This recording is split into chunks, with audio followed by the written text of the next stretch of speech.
Welcome to MacGyver's Workshop, where you never know what we're going to be working on next. If you're not too careful, you just might learn something. Hi there. Welcome back to another episode of MacGyver's Workshop, where you never know what we're going to be working on next, and if you're not too careful, you just might learn something.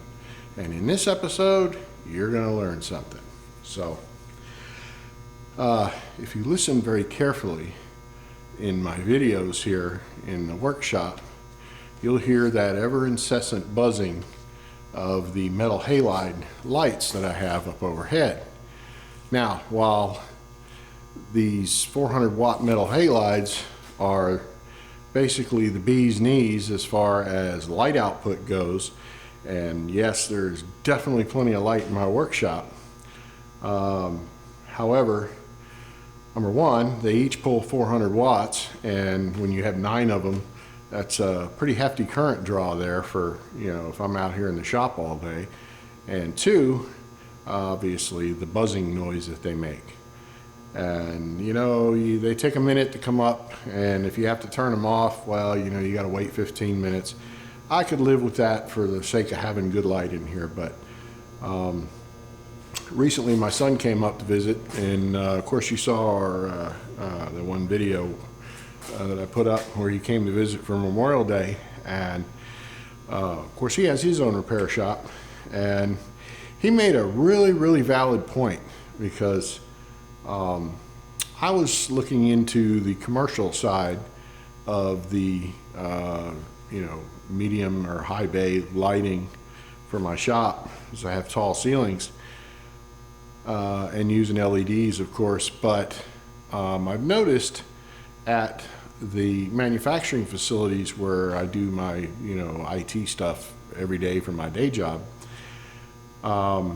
within the past year they've just converted over completely from the old metal halides, and and they had the old fluorescent fixtures, with it was an 8-foot ones with the big 1 pin on each end. And of course they saw a significant decrease in power usage for lighting, but it's been about a year, maybe a little over a year now, and I notice all these LEDs, these LED high bay lights, starting to see LEDs going out in them, and that's been less than a year. And they all have motion detectors on them, so if there's no production running or whatever, then they turn off. But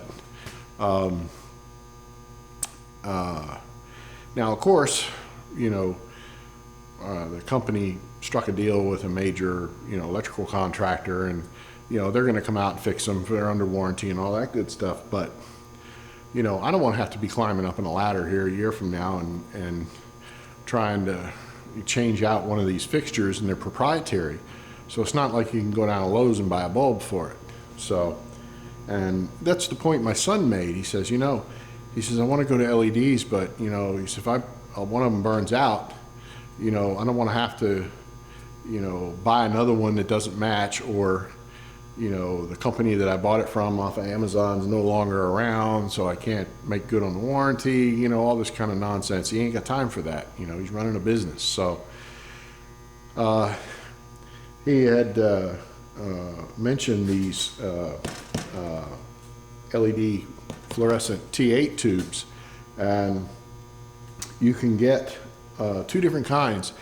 You can get the one kind that you just put into an existing fixture, fluorescent fixture that takes T8 bulbs, and you just leave the ballast in there, and then they work, and they use less electricity than the old T8 bulbs did. And then you have direct wire, which you take the ballast out of the fixture and you wire your mains up to the tombstones, and the power goes straight into the bulb, and each bulb has its own power supply in it, or ballast, or whatever you want to call it, for LEDs. And they're self-contained, and they use even less electricity than the other LEDs. So that's what we're going to do. And I thought, that's a really good idea. Maybe I'll start looking on Craigslist and Facebook Marketplace and whatever, and because that's how I got these metal halides. You know, they took these down to put in fluorescents at the time, so you know, I got them really cheap. So you know, I was just tickled to get them. But now we're going to do our direct wire LEDs, and lo and behold, I found a fella on Facebook Marketplace near me who was selling a bunch of these 6-tube high bay fixtures. And these fixtures hold 6 T8 fluorescent tubes. Of course, I have them out now, but well, that's perfect, because you know, I don't want to be going and buying you know big box store shop lights for 20 bucks a pop, and then you know, they only hold 2 4-foot bulbs. I mean, I have about 100 of them in here to give me enough light, and this is a 30 by 50 shop. So you know, these guys here will throw enough light and still consume significantly less electricity than my metal halides. So now we're going to delve into this, and I'll show you how we rewire these. Show you how we rewire these lights. There's some, you know, stuff you gotta do, and I know not everybody's going to want to get into that because they don't like playing with electricity. But seriously, if you can follow directions, okay, and you can wire up a fluorescent light in your shop, okay, you can do this. So of course, be careful, and you know, always observe proper safety precautions, and you know, don't take my advice. You know, make your own decision. But I'll show you what I'm doing in my shop, and let's get started. Let me give a special shout out to this fella who is selling these, and if you're anywhere in the Nashville, Tennessee area, and you're a fellow MacGyver like myself, and you got your own little workshop or whatever, and you want to do a project like this and get these 6 bulb fixtures, I'm going to go ahead and post a screenshot of his ad. It's still up. He's got plenty of them. He has like, I think he has like 200 of them. I'm going to throw a little video clip in here too, where I went to go and pick them up. So check it out. He's got like a crap ton of them.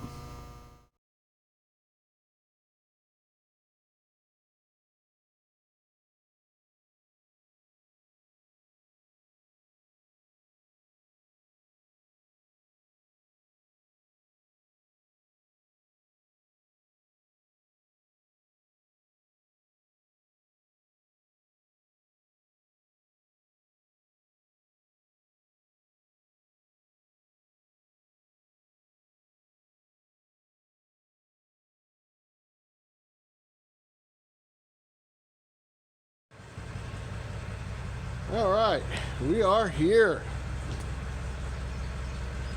and he wasn't kidding. He has plenty of them. So I guess he works for an electrical contractor, and they changed out a bunch of them in a warehouse, I'm guessing, and most all of them have occupancy sensors, which I don't care about. I'm not going to need them. I don't want them things flipping on and off as I'm walking around, but it's easy enough to, you know, unwire them. But these are perfect for converting to direct wire LEDs. And I like the fact they got the chrome reflector behind them. So yeah, it's be a good deal.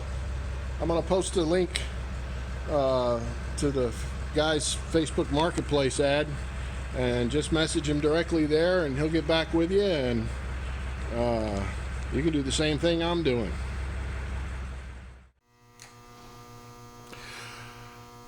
Okay, so now that we're back, we will get started.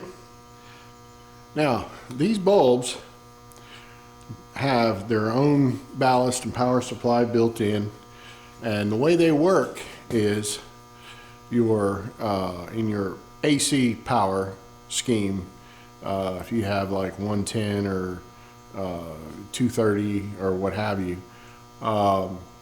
you know, usually with your 110 you'll have a black wire and a white wire, and the white wire is a neutral and the black wire is your line. And basically what you do is you wire these things are marked, and I'll show this to you here.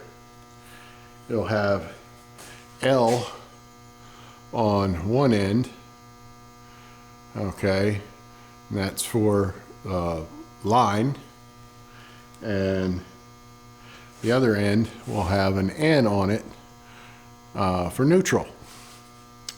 And you know, you hook your black wire up to the L and your white wire up to the N, and now maybe a little different if you're using 230 or whatever. You got different wire color codes, stuff like that. And you know, if you're not sure about something like that, then it's probably best to call in an electrician. But even if you do and pay an electrician to come and do this, this is going to pay for itself in the long run. So, and now what I did is I bought the contractor pack of these, you know, from Lowe's, which is the store closest to me. And so you get a box of 10 of these, and they're about 60 bucks. They are what they call Type B, okay, LED T8 bulbs, okay, and they are direct wire, which means you pull the ballast out and you just wire your mains voltage right up to the bulb. And they're rated at 50,000 hours of life, 1750 lumens, which is really good. That means they're good and bright, okay, and they only consume 14 watts. So you know, that's a little less than half the current or the power draw of a standard T8 bulb. So and these are 6500 Kelvin, which means they're going to be a very cool, very industrial bluish white light. So you'll have plenty of light and to see what you're doing. And the one good thing about the fluorescent lights is they don't cast shadows as much as direct lighting, like you know, the metal halides or halogens or anything like that. So, well, let's tear one of these fixtures apart and get them wired up, and we'll go from there. And one other important thing that you always want to do if you convert a light fixture or fluorescent fixture to a direct wire Type B bulb, you know, anytime you buy your bulbs, like I bought a box of 10, so therefore they have 10 labels in here, okay, you want to make sure you put one of these stickers on that fixture. So when you sell your house and move away or whatever, and next guy comes in, thinks he's got a T8 bulb in there and sticks it in there, it's not going to work, and you know, may damage the bulb and all that kind of stuff. So that's why it's always important to put these stickers on any fixtures that you convert to a direct wire type LED setup. All right, in this type of fixture, to get at where the ballast is, we'll need to take these reflectors out. So we will go ahead and start with that.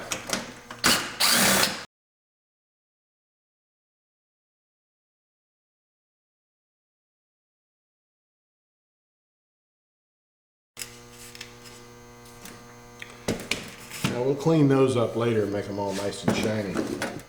All right, now we have our ballast in view here. This particular type of fixture uses 2 ballasts. One ballast drives 3 bulbs each. So what we're going to do is we're going to take these out, and we're going to go ahead and we'll cut all our wires as close as possible to the ballast. And this has what's called a shunted fixture. You want to make sure, depending on what type of bulb you're using, some bulbs feed hot and neutral just from one end and the other end is dead. In this case, the type B bulbs that I have bring the line in on one end and the neutral in on the other. So the shunt or non-shunt's irrelevant on in my case, but always read the instructions and follow them very, very carefully.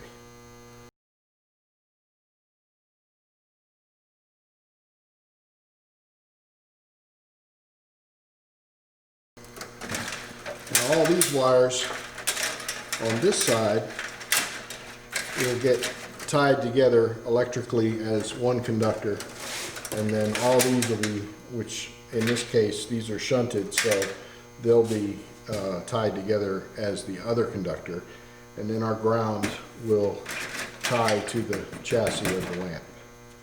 Now, since most all your fixtures are white, and that's cool, you know, I've got nothing against that, but it's kind of boring, so I'm going to give mine a little splash of color, since I like black, so I'm going to shoot these black real quick.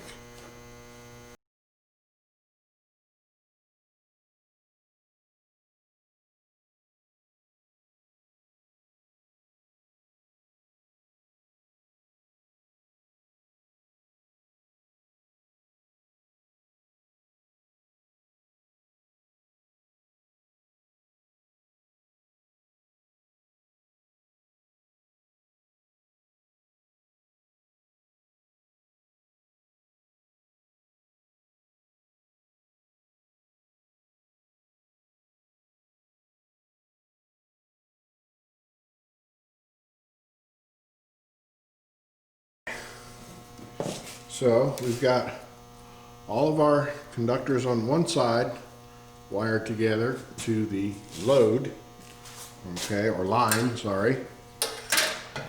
And we'll put our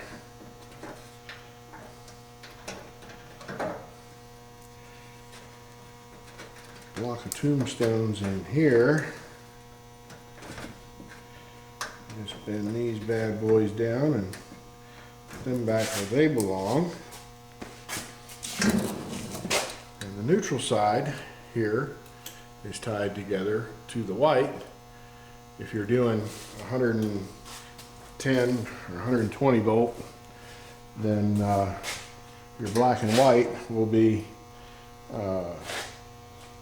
match the black and white wire coming in from your line to your hot and neutral. Now if you're going to wire these things up on 230, then things get a little different, because then you'll want to do black to black and white to red, because that's just the way that 230 works.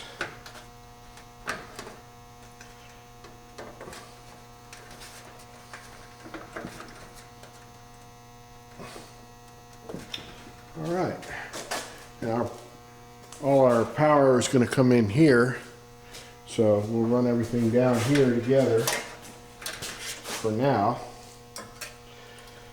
and we'll have ultimately a box up in the ceiling. But for now, we can just do this on our ground. And also, it's very important, you want to put a fuse in this. Now I'm going to put my fuse outside this assembly, so that if the fuse blows, you can get to it without having to take the whole light back apart again. So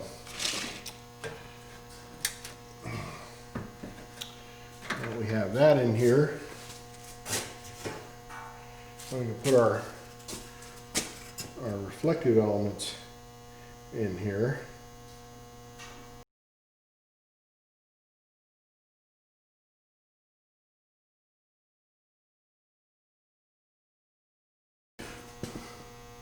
Now I would recommend you snug these by hand, because they are just sheet metal screws.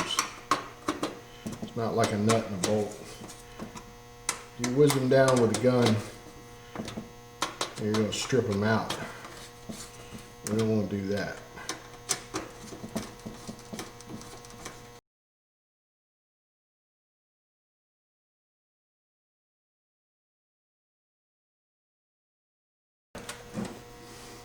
I think that just looks a whole lot cooler than the plain white.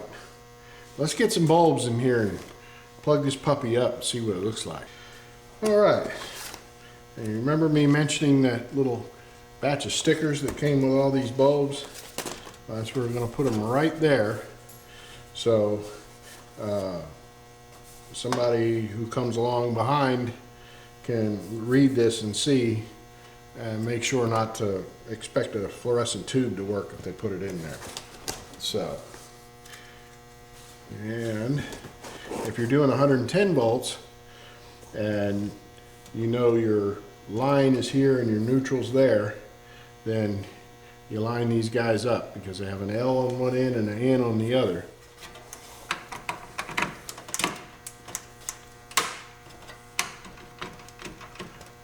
Alright, now let's get some power hooked up to this thing. See what she looks like. Alright, so the moment of truth here.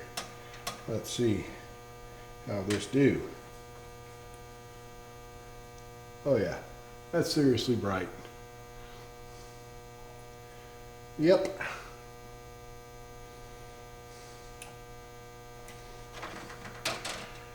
Alrighty.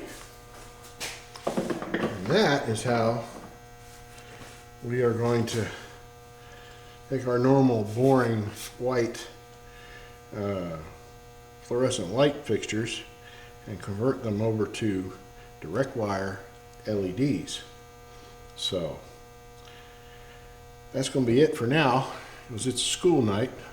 I get to go to work in the morning. And thank you for watching. Please subscribe. Don't forget to ring the bell so you'll be notified next time we post a video up. Feel free to comment. We welcome all comments. We'll even feed the trolls every now and then. But you can also email us at MacGyversWorkshop@gmail.com, and I can answer you that way. So again, thanks for watching. Stay safe. Wash your hands. Don't bogart the toilet paper, and we will see you next time. Thanks.